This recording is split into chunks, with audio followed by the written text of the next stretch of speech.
potencializador de desigualdade.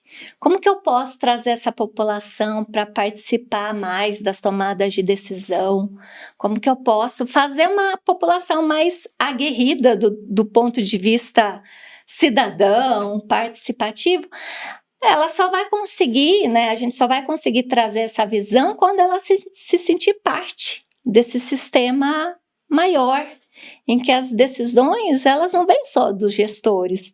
Por que elas são pensadas só pelos gestores? Se vai impactar todo mundo. Eu acredito que muitas vezes os próprios gestores, às vezes por um despreparo, não tem todo este conhecimento, porque não tem jeito de ter todo esse conhecimento, para que ele possa pensar na cidade dessa maneira. Então, é meio que assim, o negócio já estava ali quando eu cheguei. Então, para que eu vou mexer nisso? Porque a gente pensa sobre uma cidade horizontal e não na vertical, no sentido de, se a cidade ela é vertical, quer dizer que ela não tem mais para onde crescer para os lados. Então, ela vai ter que crescer para cima. E aí você tem uma quantidade maior de prédios, por exemplo, dentro de uma cidade. Você vê, por exemplo, a China, você chega em Xangai, algum outro país, que não tem mais para onde crescer para os lados. Você tem as praças suspensas, você chega lá, você tem uma praça aqui em cima, você olha para baixo, você tem uns 20 andares de um prédio lá embaixo. Então, você tem uma baita de uma praça que está suspensa ali, sabe? Então, é nesse sentido que a gente acaba pensando quanto mais eu vou indo até chegar no limite do município, eu vou construindo. E aí, se você for pensar no Brasil, eu tenho lugar pra caramba para construir ainda. Mas nesse processo, muitas vezes a gente teve ocupação de áreas ambientalmente frágeis, a gente tem vários impactos ambientais que aconteceram nessa dinâmica. Você tem um monte de área de preservação que fica no centro da cidade, que eles colocam e falam, como é que o coitado dos macaquinhos come ali, se não tem para onde eles correrem? E a densidade não está necessariamente associada a uma verticalização excessiva, quando você olha, por exemplo, a paisagem de Barcelona, sem grandes edifícios. Muitas vezes a gente conseguindo ter um modelo de ocupação diferente, quando a gente pensa, porque basicamente Barcelona ela tem um traçado, um desenho da quadra, em que a quadra é ocupada. Foge um pouco da ideia que a gente tem do lote individual, que é muito característico da nossa urbanização, né? Tem um projeto, tem um desenho para a quadra. O edifício se encaixa nessa quadra. Então, não tem muito aquela ideia do lotezinho individualizado.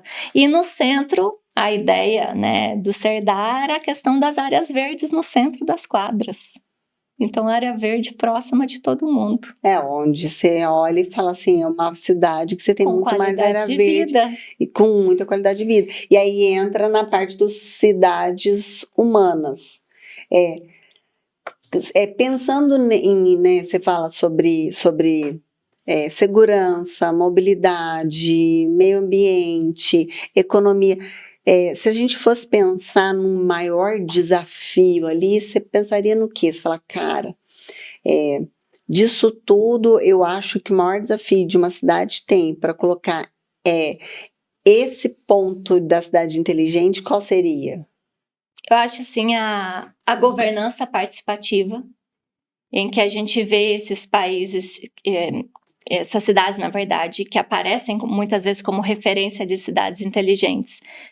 Elas, de certa forma, incentivam e dão ferramentas para que o cidadão seja mais ativo nesse processo de decisão. Seria um condensar as informações tudo em um lugar só? Não necessariamente, mas, por exemplo, quando eu penso, por exemplo, Barcelona tem uma plataforma em que alguns projetos que são propostos para a cidade, eles ficam disponíveis e a população pode avaliar aquele projeto, ela pode analisar antes do projeto acontecer, ela pode opinar.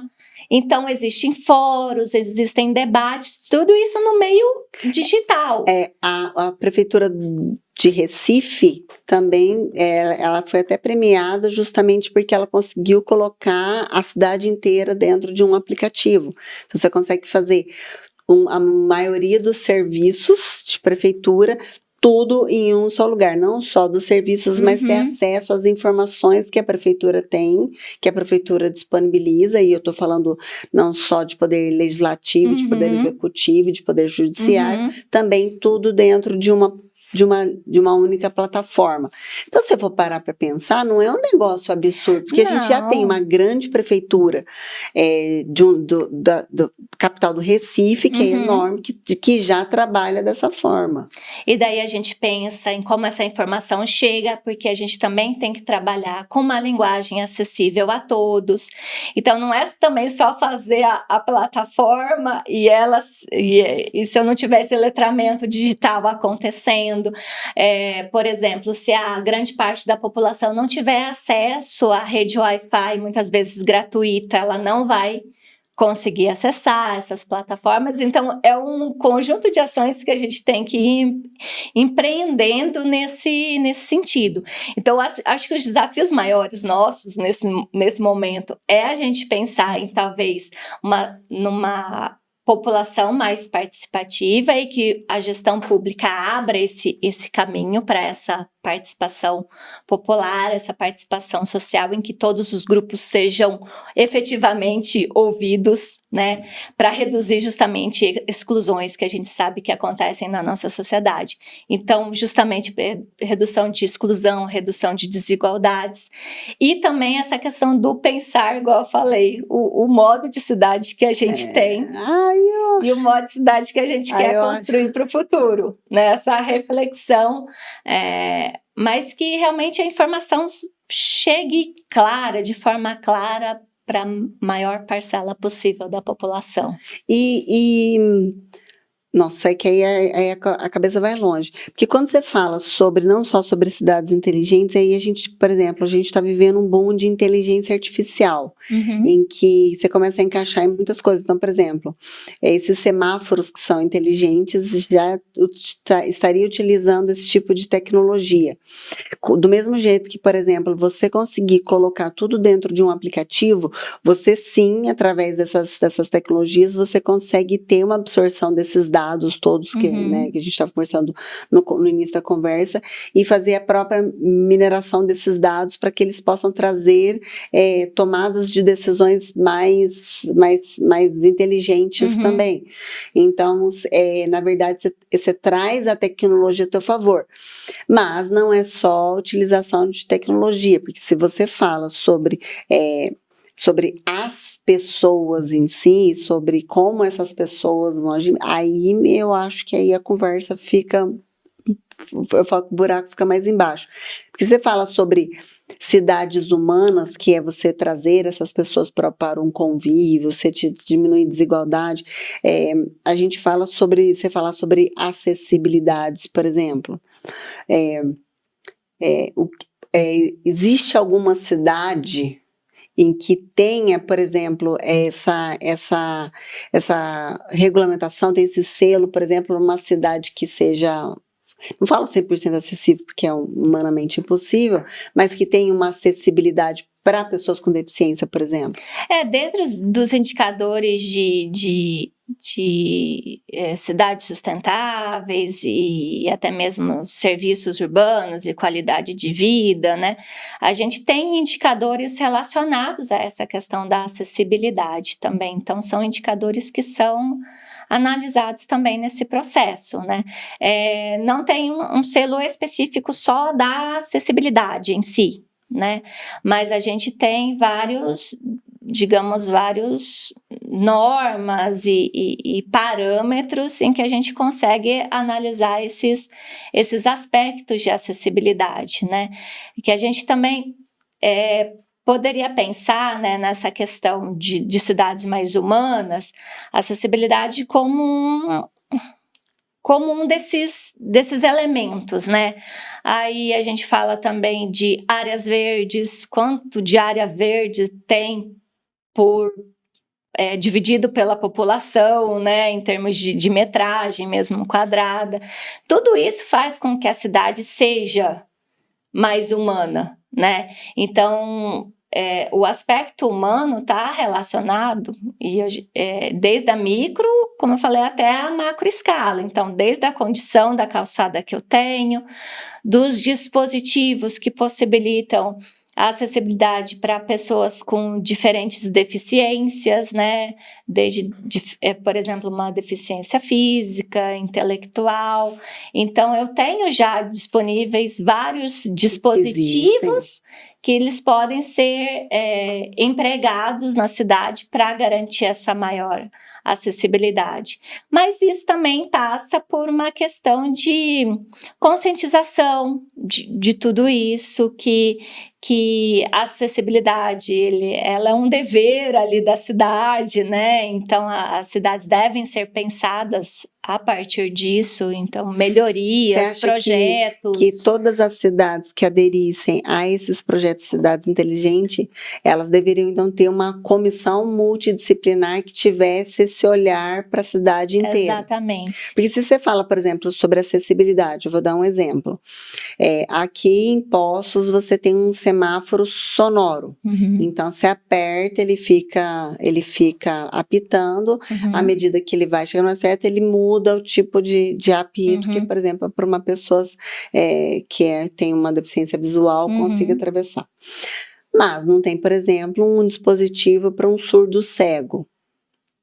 Que é uma bolinha embaixo que fica girando, a hora que ela para de girar, ou a hora que ela começa a girar, é o tempo que você tem para chegar, por exemplo, do outro lado da calçada.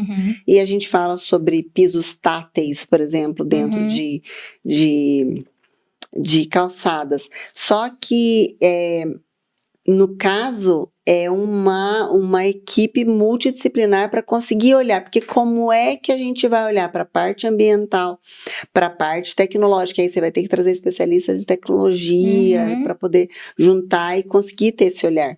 Exatamente, esse é o grande X da questão. Eu acho que essa é a parte mais difícil, você trazer essas pessoas que possuem este tipo de conhecimento. Existe cursos de formação, mesmo que sejam pós-graduação, alguma coisa assim, que seja voltado para esse tema? Existe hoje no Brasil? De cidades inteligentes, já tem vários na área, cidades sustentáveis, aí a gente tem tanto cursos de especialização, quanto cursos mesmo mais com esse viés de atualização em relação ao tema, né? Que você não precisa ter uma formação específica na área para conseguir acessar esses cursos, até mesmo cursos pensados para o enfoque do gestor urbano, para trazer essa visão, né, que muitas vezes só quem é específico da área acaba tendo, então esse compartilhamento de conhecimentos. Mas realmente o ideal quando a gente pensa nessas, seja um modelo de cidades inteligentes, cidades sustentáveis, é justamente entender que há soluções para os problemas e o planejamento, ele tem que passar por diversas áreas de conhecimento, né? E que essa equipe multidisciplinar, a ideia é que ela possa chegar em soluções mais assertivas nesse sentido, porque cada um vai contribuindo com sua visão, com a visão que é específica da área, né? Papel importantíssimo do engenheiro, do arquiteto, do agrônomo, para que possa vir trazer. Que seriam, se você for pensar, que teriam esse papel fundamental dentro dessa equipe multidisciplinar para poder trazer. Se você for pensar, né, os órgãos de planejamento, né, terem essa profissionais com de múltiplas formações, né? O historiador, o da biologia, o arquiteto, o engenheiro civil, o engenheiro ambiental, o sanitarista, o agrônomo, e daí o geógrafo, todos vão ter ali uma contribuição a dar em relação à visão de cidade, de como a cidade se organiza, os múltiplos sistemas que formam essa cidade. Então, aí eu penso o seguinte,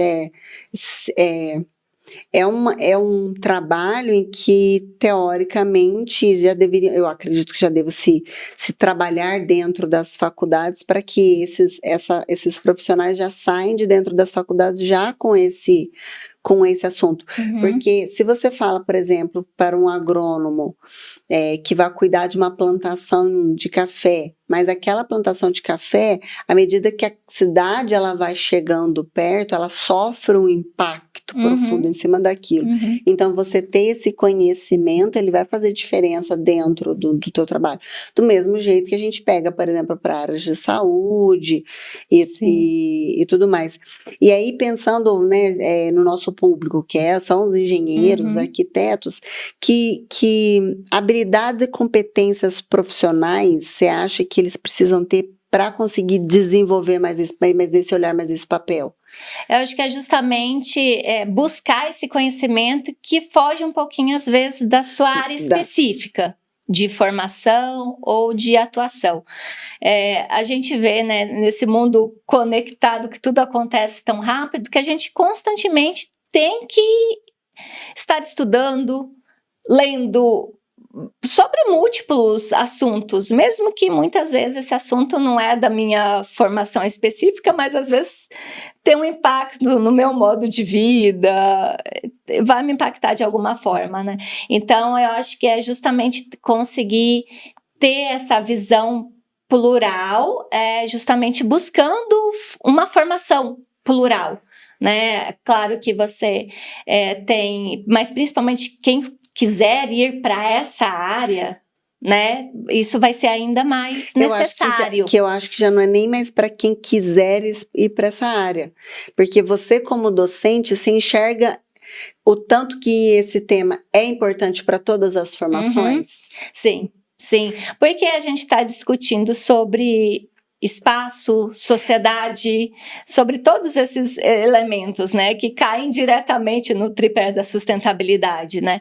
Então, quando a gente pensa hoje em dia, por exemplo, o profissional, essas tecnologias que muitas vezes vêm lá do universo da computação, tá no dia a dia dele. Mesmo que lá no início da sua formação não era algo tão próximo, mas esse profissional ele acaba tendo que se atualizar, porque hoje em dia as áreas vão influenciando umas nas outras, né? Então, conseguir ter essa visão plural e eu acho que o engenheiro já traz isso muito na sua formação, essa diferentes áreas de conhecimento na sua formação é fundamental, fomentar ainda mais essa busca por esse conhecimento plural. Então, se a gente fosse pensar num conselho que você daria para quem estivesse começando na formação, seria: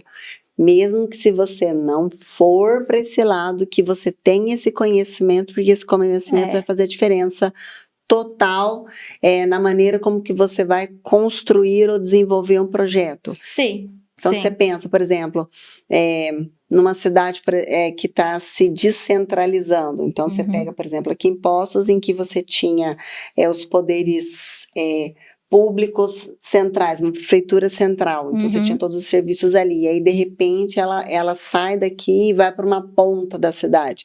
O engenheiro que for pensar nesse tipo de projeto, o arquiteto que for pensar nesse tipo de projeto, automaticamente ele tem que começar a pensar em mobilidade urbana, como é que essas pessoas vão se deslocar até lá?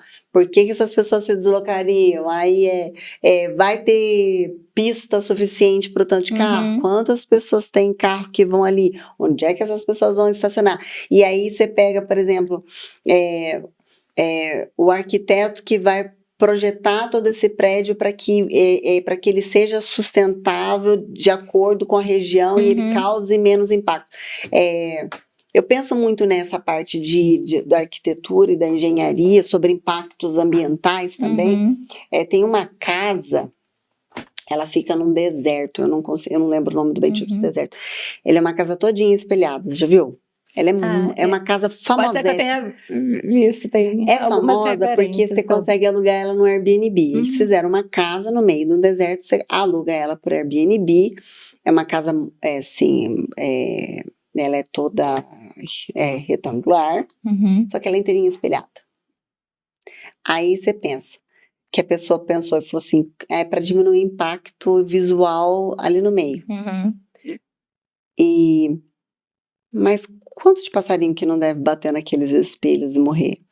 Quanto que aqueles espelhos não refletem de calor de volta para aquele ambiente? Então, Foram espelhos fabricados na região? você Ou será que eu tive um grande deslocamento aí- para levar aquele material até lá, né? Então, e aí você pensa, está no meio do deserto, como é que essa água é tratada? Como que essa água não é tratada? Então, a gente deu um exemplo idiota de uma casa construída no meio do deserto, mas para entender que não é só construir um prédio. Então, hoje eu acredito que se você for pensar como um engenheiro, um arquiteto, a tua responsabilidade para esse olhar em volta todo da comunidade em que você está construindo um prédio, uma casa, alguma coisa, ele é muito maior. Sim. É construção de cidade, na verdade. Quando você ocupa um lote, é construção de cidade que você está fazendo, numa determinada escala, né? De atuação, de intervenção, mas tudo é a construção de cidade, né? Então, você tem que estar ciente dessa responsabilidade, que é não só com o espaço onde aquela edificação vai estar, mas com todo o impacto que ela pode gerar, tanto para o entorno imediato, quanto para a cidade em si, né? A cidade, ela tem esses múltiplos sistemas que se interligam, né? E as edificações, de certa forma, conformam essa paisagem também. Então, a sua edificação nunca é vista de uma maneira isolada, ela faz parte de uma paisagem, de um contexto maior, né? E você acha que arquitetos, engenheiros têm já esse olhar, os que estão saindo da faculdade estão já saindo com este olhar e eles se tornam profissionais muito diferentes, por exemplo, dos profissionais que foram formados há 20 anos? Porque a gente está falando sobre cidades inteligentes, você falou que é um tema muito novo, tem 20 anos. Cerca de 20 anos, né? Um novo modelo de se pensar, uma nova forma de se pensar a cidade. Ao longo da história, né, a gente tem formações que elas vão se adequando ao contexto em que a sociedade vai vivenciando naquele momento, né? Então, é claro que hoje em dia nós temos demandas específicas do ponto de vista de se pensar de maneira mais sustentável. Se verificou que como era pensado muitas vezes no passado, algumas coisas precisaram e precisam ser revistas. Então, essa questão da formação, ela também vai se adequando às demandas em que o contexto atual, né, a contemporaneidade vai trazendo essas discussões. Então, é importante que hoje em dia a gente tenha essas discussões do ponto de vista da sustentabilidade, que modelos que foram adotados no passado, a gente viu que não deram certo e que a gente tem que buscar outras alternativas para aquela época, mas não dão certo para agora. Que quando a gente olha para o passado, hoje em dia a gente tem essa capacidade de análise, porque o modelo foi testado e viu que não deu certo. Ou né? Um pensamento tipo, eu vou construir agora, funciona para agora, mas será que daqui 20 anos vai funcionar? Então é claro que hoje em dia a gente já tem um pensamento, né, e uma formação que busca tratar essas demandas atuais, né? Quais são os problemas que nós temos que enfrentar atualmente? E justamente tentar possibilitar a esse profissional essa visão plural, essa visão sistêmica, né, de que uma coisa interfere na outra, que não existem essas janelinhas de conhecimentos segmentadas, né, ali fechadinhas, que na verdade que esse conhecimento ele vai sendo permeado por outros. Então a formação ela acontece nesse sentido, levando em consideração justamente o contexto atual. Né? Fazendo essa análise crítica para o passado e, de certa forma, já tentando, né, pensar no futuro. Né? Eu acho que o fato de você hoje ter a tecnologia a seu favor para recolher esses dados e para conseguir fazer o tratamento deles para tomada de decisão, e eles já vão te olhando e falando, Dá para traçar projeções, não né? vai ter mais isso, daqui a pouco os carros são assim, que nem você fala, vamos falar sobre carros elétricos, maravilha, super sustentável. Mas quanto estamos preparados para que sermos 100% elétricos? Um carro 100% elétrico, maravilha, você tem uma diminuição de poluição. De gases. Porém, ele gasta mais energia. E aí, a cidade ela consegue fazer a geração de energia para que a gente possa todo mundo ter carros elétricos? Né? Então, olha, gente, isso é uma tendência, isso vai continuar. Olha os dados aqui. E eu não estou falando só de dados de aumento de vendas de carro.